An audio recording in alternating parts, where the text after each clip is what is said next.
everyone, this is Amanda at Amanda's Booktopia. If you're new here, welcome, and if not, welcome back. And today we are starting on week 2 for Back to Kindle Readathon, hosted by Rylan from Reading with Rylan and Stasia from Reader C. And I am doing really well on my bingo board. Let me see if I can show you what I've gotten so far. This is what I have gotten so far. Let me see if I can get it to focus. So that's what I've got. I've been doubling up on every book I've read. So every book that I've read counts for 2 spaces. So that's 2, 4, 6, 8, 10, 12. Is that 12 books so far? Wow. I've been reading fast. 2, 4, 1, 2, 3, 4, 5, 6, 7. Or is it 7? I think I was reading that wrong. I think I've read 7. I'm pretty sure. 1, 2, 3, 4, 5, 6, 7. Maybe it was 7. It must be 7 that I've read. I'm guessing. Or it could be 6. I'm not really sure. My counting on this thing is so off. So that's how I've been doing so far on the bingo board, which means I got 1 bingo so far. Let me show you that bingo real quick. I have it. Let me see if I can get it to focus. There we go. I have it going diagonally that way. That's my first bingo. And I'm looking to get a second bingo going down this way. So I have 1 spot left there. And that prompt is set in a different country or state. So I'm going with Paris on this one. I have a historical fiction that my TBR game picked for me. So the historical fiction I really love, is one of my favorite genres, and I need to read more of it. I don't read enough, I feel, and I need to read more. So for that prompt, I'm going to read The Last Train from Paris by Juliette Greenwood. I haven't heard anyone talk about this, but when I looked at the synopsis, it sounded really good, and it takes place in Paris, so it totally counts for me to get that bingo. And since I've been doubling up, I could probably use it for another prompt as well. I think I'm going to use that for the prompt of, let's see. I could do it for published before 2024. I could do it as a new to you author. I could also use it for author backlist, because I'm pretty sure it's part of the backlist.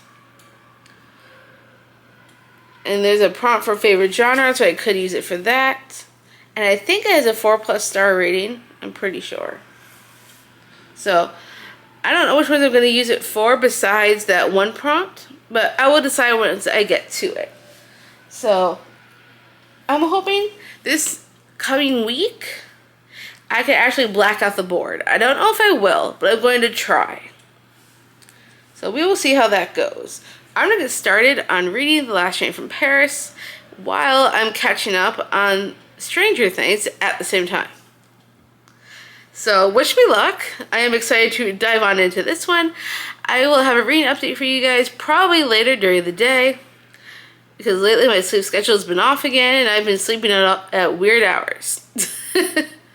So at some point I will have an update. So I want to go get some reading in, and I will catch up with you guys later. It is now Tuesday at about 4:45 in the afternoon, and I want to give you guys an update on how my reading went. So I was going to do like an update while reading it, The Last Train from Paris, but I ended up just wanting to finish it, and so I didn't. And I actually finished it during the night last night / this morning. And I did enjoy this book. It was a very interesting take on how, like, during the Holocaust when kids get split up, but it was kind of heartwarming in a way, because the main girl, well, there's two girls in the story. There's Sabine and then there's Nora. So Sabine gives up one of her kids to Nora to get her operation done because she has this hair lip.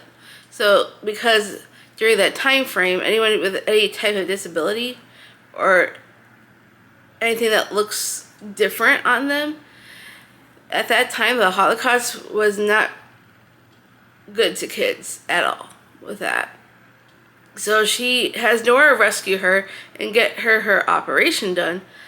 And during that time, all kinds of things are going on during the war with both Sabine and her family, and then Nora's journey to help one of the kids.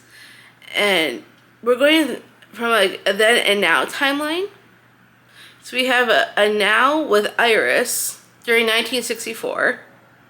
And then we're going back in time to during the war when Nora and Sabine are trying to survive this war, basically.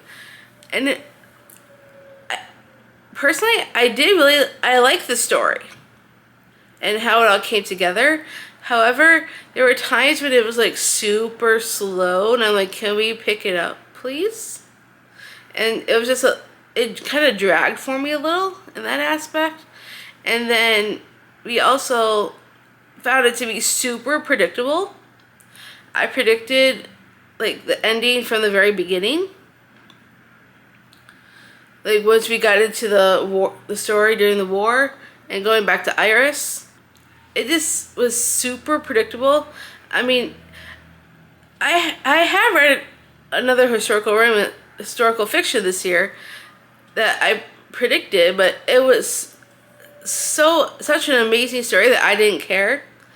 In this case, it wasn't as amazing, but I still liked it. It just, I kind of wish things ended up differently. But at the same time, I like the way that it ended. Don't get me wrong. It was just, wasn't a favorite. So because it dragged and it wasn't like one that I absolutely loved, I decided to give it 4 stars because it did have some really good storytelling in there, and the way that the war was portrayed during that time and some of the obstacles that they faced. So because of that is the reason why I'm giving it 4 stars. But now that that book is done, I have another book I'm going to pick up on my Kindle.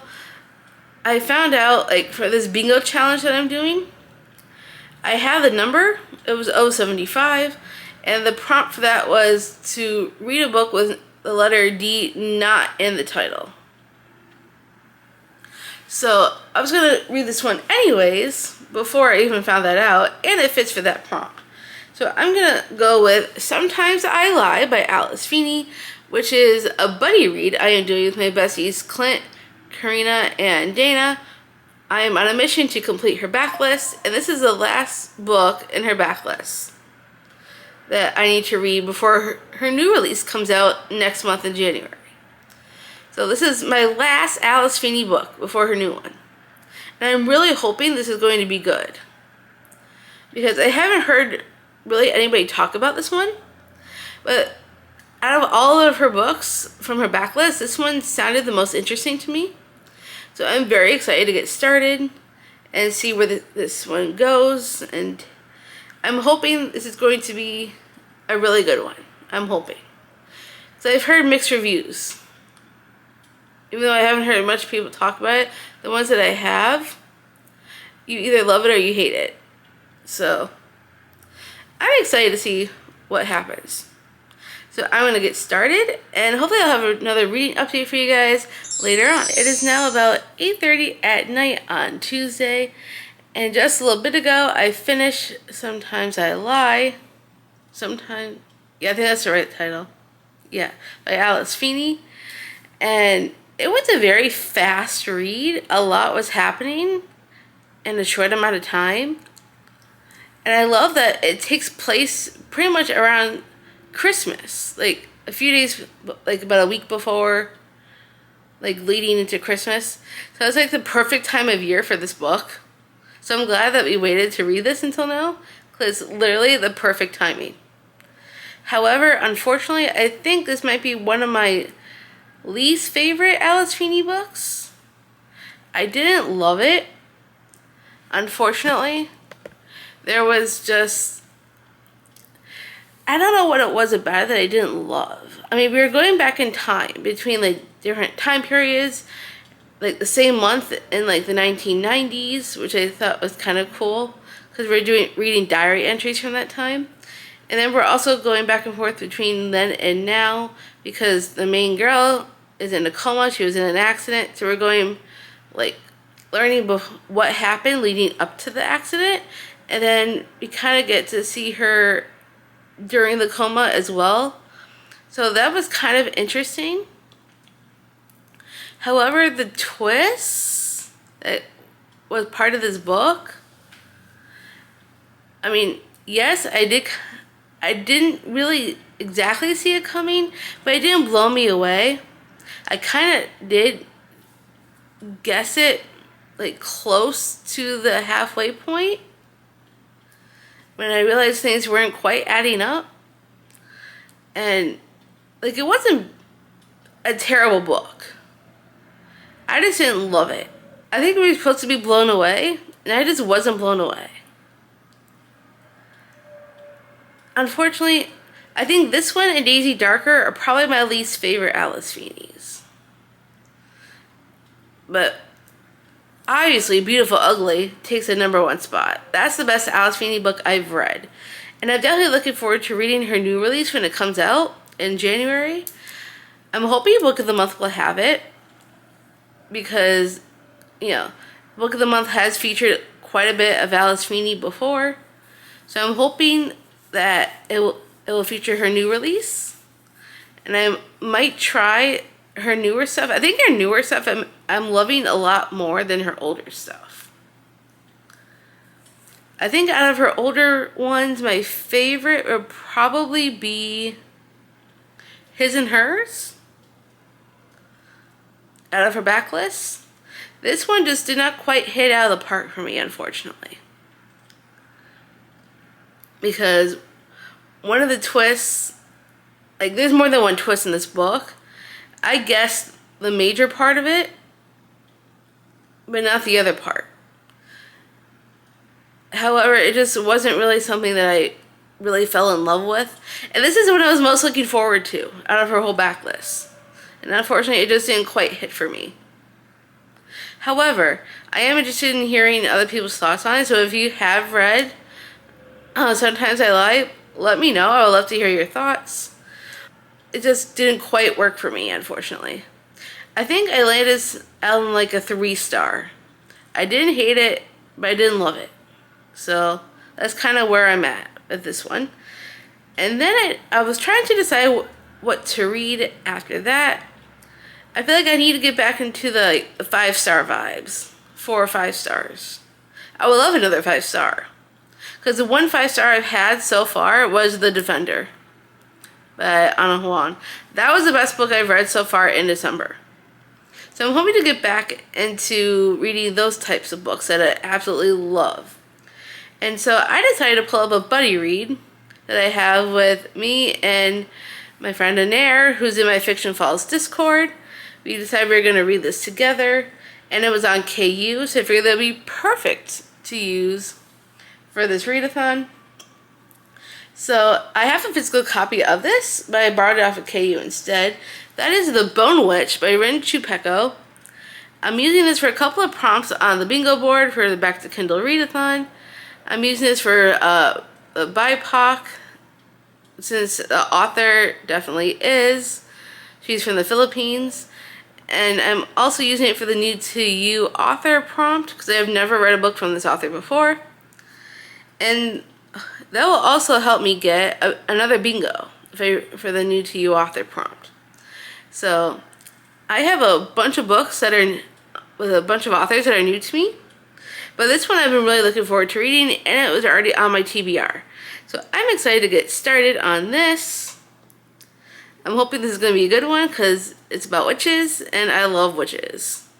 So I'm excited to dive on in. I'm going to do a little bit of reading. I will catch up with you guys, hopefully, if not tonight, then definitely tomorrow, on how I'm thinking about this so far. So I'll catch up with you guys later. It is now Friday evening at about like 5:40 p.m. Yep, 5:40. And I know it's been a while since I've done an update last. It's been a rough week, to say the least. Which is why I haven't done much reading. I have done a little bit in The Bone Witch. I got 40% in, and I just decided I don't think this is the book for me. It started out interesting, and I liked it at first, but then I guess I got bored, and I did not care anymore. So I just decided that I don't think this is the right series for me. And I own all 3 books in the series, so I will be unhauling all 3 books. From now on, I think instead of buying full out series, I'm just going to buy the first book, so I don't have to unhaul more books if I end up not liking the first one, because I'm wasting money on books if I end up unhauling them, and not like if I don't love the first one. There's no point in continuing. So I need to be more, I'm going to try to be more mindful of not buying full out series. And I'm trying to just buy the first book only. Unless I can find it on KU. Then I don't have to buy it. Because I've been trying to use KU a lot more lately. And it seems to be helping me not buy as many books.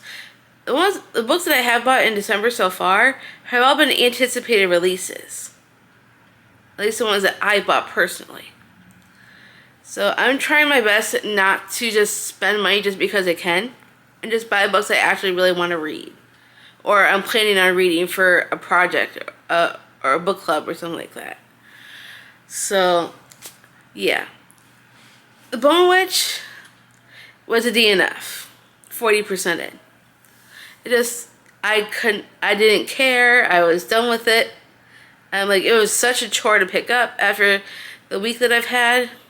You know, I just did not want to read it anymore. So I decided, since today is Friday, there's only 2 days left in this readathon, because it ends on Sunday. However, Sunday I have plans. I'm going to see A Christmas Carol at our local theater. And then I'm going to be going out to dinner after that and probably stop at Starbucks on the way home, like I usually do. So most likely Sunday I will not be reading. So I figured tonight and tomorrow will be my last days for this readathon. So I'll probably finish up this vlog tomorrow.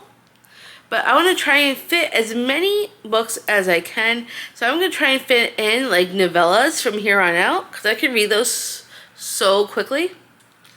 And I want to try and black out my bingo board. I wasn't sure if I could in 2 weeks, but I'm going to try my hardest. And I've been trying to find books that fit the rest of the prompts that I have left on the board. So for the next novella that I decided to pick up is going to fit the prompts of a low rating, because this novella was rated really low, and for favorite genre. I wasn't easy for no people on the cover, but there's a shadow of a person, so I wasn't sure if that counted as no people, because it's really a shadow of somebody. So I decided not to use it for that prompt and just use it for low rating and favorite genre, because it has a low rating as a whole. However, I do love this genre. And it's a thriller. I decided to try a Frida McFadden novella, because I love most of the books from her that I've read. There's only a few that I gave like 2 stars to. So I'm going to try The Widow's Husband's Secret Lie that I borrowed off of KU. It does have a very low rating. And I do love thrillers. Thrillers are one of my favorite genres. So I'm hoping I can knock this out for those 2 prompts. And then once I finish that, I'll come back with an update and see what else I could throw in for the next couple prompts. Because I'm almost done blacking out this board. Like, if I could hit those 2 prompts, I only have 4 prompts left, which means I can also double up. So if I finish this book for those 2 prompts, I have a book planned for animal on the cover and a 4-star rating, which I will tell you what that is when we get to it. And then I have another book planned that has no people on the cover and it's a host favorite. So if I could fit this novella and 2 more novellas in for those last few prompts, I could black out this board. And then I could finish up this vlog. So I'm hoping, I'm really hoping this will actually help me get this board finished. Because I have never blacked out a board in 2 weeks, ever. Most of the time, I don't even finish a full bingo board. So I'm hoping I can actually do this and get this done before Sunday approaches.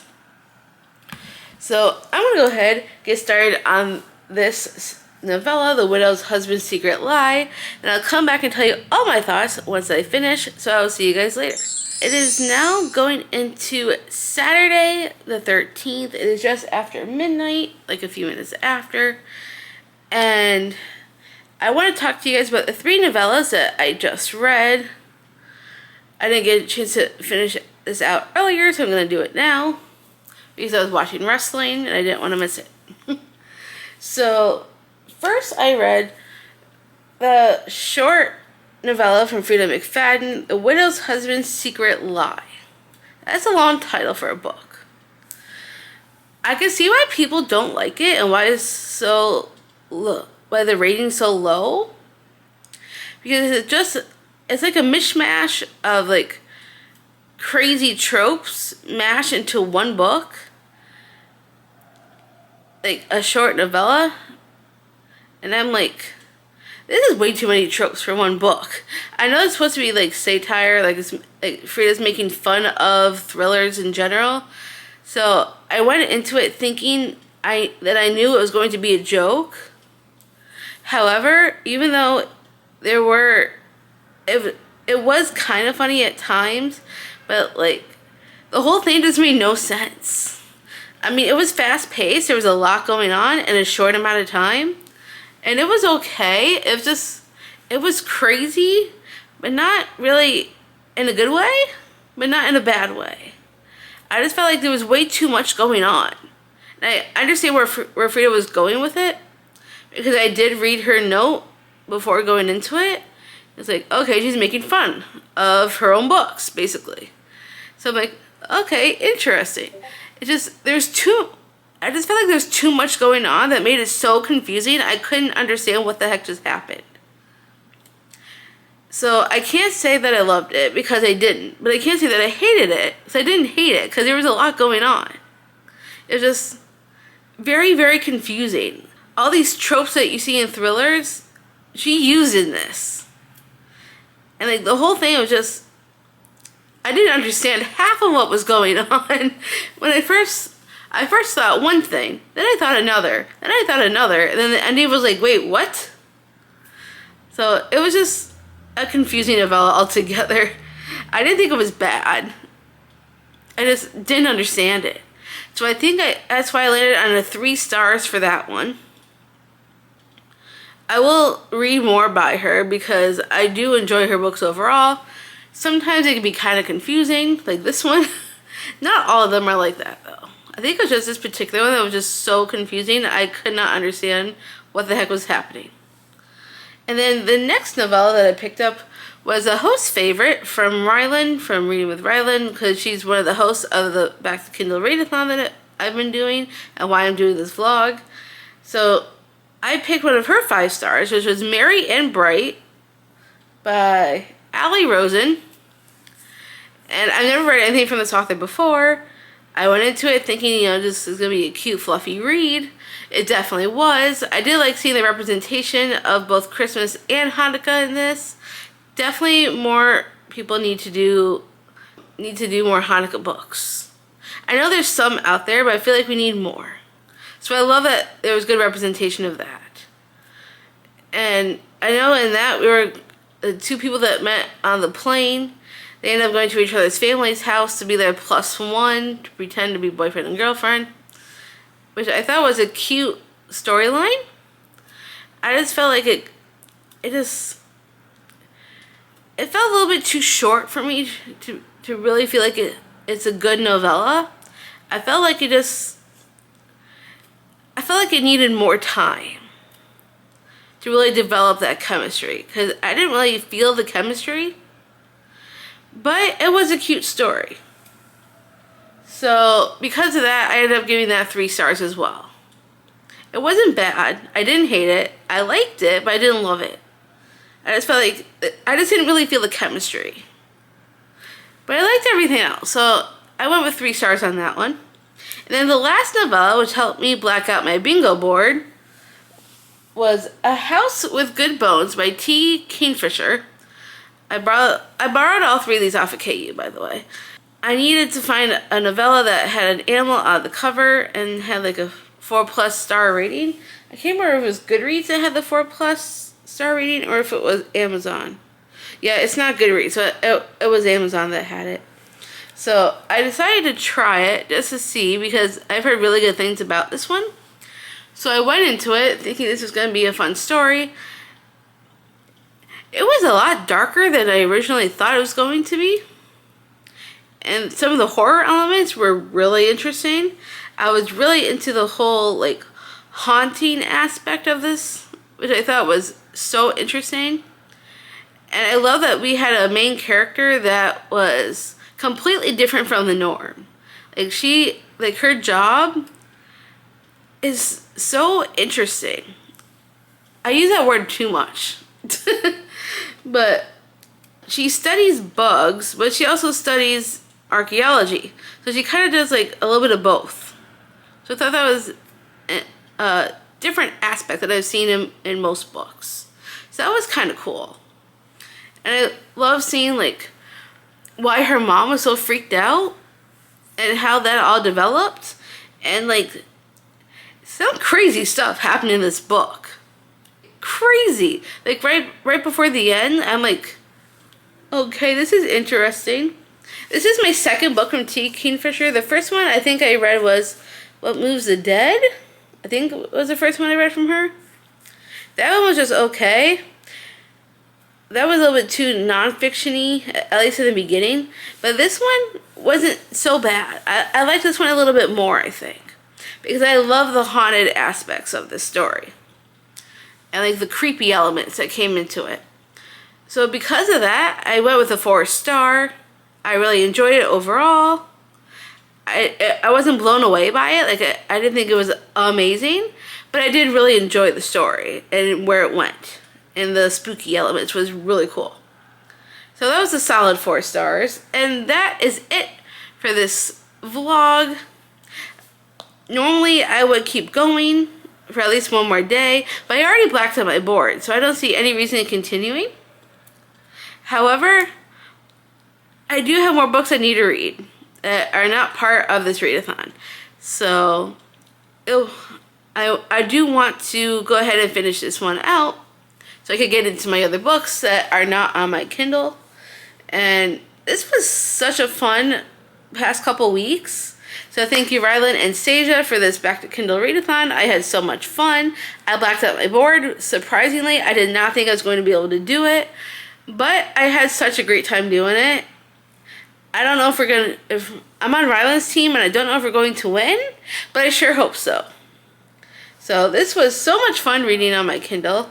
I'll have to do it more often, because I do read in a lot of physical books. I need to read more of my physical TBR as well. So I can't always read on my Kindle, but it was fun doing so. And I had so much fun with the readathon. This was a blast. I hope I get to do this again. I know Rylan and Stasia have done this before, but this is my first time doing it with them. So it was such a blast. Can't wait for the next one. So thank you to Stasia and Rylan. And this is all for this week's vlog. I hope you enjoyed. If you did, give me a huge thumbs up. If you got this far into the video, you don't feel like being chatty, why don't you leave me a... I don't know if there's anything for an ebook emoji. But because we're in the Christmas spirit, why don't you leave me some Christmas emojis? I did not see that coming. But thank you so much for watching. If you want to see more bookish content from me, make sure you smash the subscribe button down below. And I'll see you all in the next one.